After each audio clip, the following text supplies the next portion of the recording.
ফের চোখ রাঙাচ্ছে ডেঙ্গু, বাড়ছে রোগী ও মৃত্যুর সংখ্যা। গত কয়েকদিনে বরিশালে আক্রান্ত 6 জনের মৃত্যু হয়েছে। হাসপাতালগুলোতে সাধারণ রোগীদের সঙ্গে চিকিৎসা দেওয়ার অভিযোগ স্বজনদের। হাসপাতাল কর্তৃপক্ষ বলছে, রোগীর চাপে চিকিৎসা সেবা দিতে হিমশিম খাচ্ছেন তারা। তবে আতঙ্কিত না হয়ে সচেতন হওয়ার পরামর্শ বিশেষজ্ঞ চিকিৎসকদের।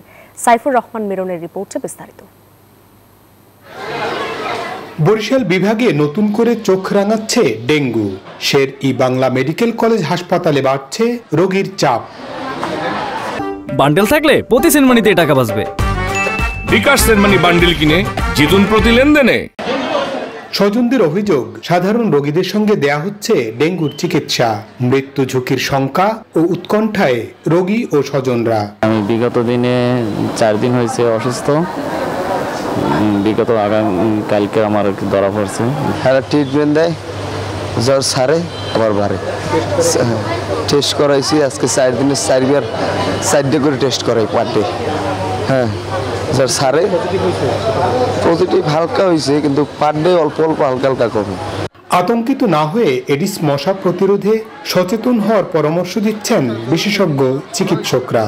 রোগীদের জন্য পরামর্শ হচ্ছে, ডেঙ্গুতে আসলে সাধারণত আতঙ্কিত হওয়ার দরকার নেই। ম্যাক্সিমাম ডেঙ্গুতে এমনি ভালো হয়ে যায়। তো আর যারা একেবারে অনেক বমি হচ্ছে বা প্রেশার কমে গেছে, অনেক দুর্বল লাগতেছে, তারা হয়তো ভর্তি হতে হবে আর কি। আমরা সবসময় বলে থাকি যে নির্দিষ্ট কোনো চিকিৎসা বা ঔষধ নয়, এর মূল চিকিৎসা হচ্ছে ফ্লুইড বা স্যালাইন।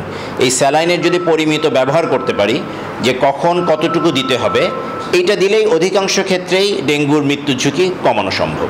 হঠাৎ রোগীর চাপ ও জায়গা সংকটে হিমশিম খেতে হচ্ছে বলে দাবি হাসপাতাল কর্তৃপক্ষের।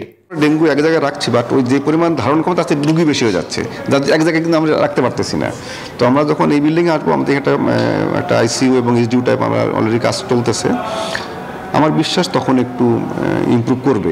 আর আমি যেগুলো মারা যাচ্ছে আমি দেখলাম, তো ম্যাক্সিমামই হচ্ছে আপনার অনেক দেরিতে আসে রিপোর্ট করতেছে।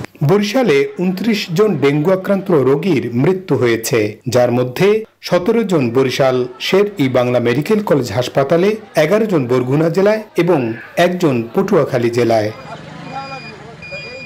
সাইফুর রহমান মিরন, নিউজ 24, বরিশাল।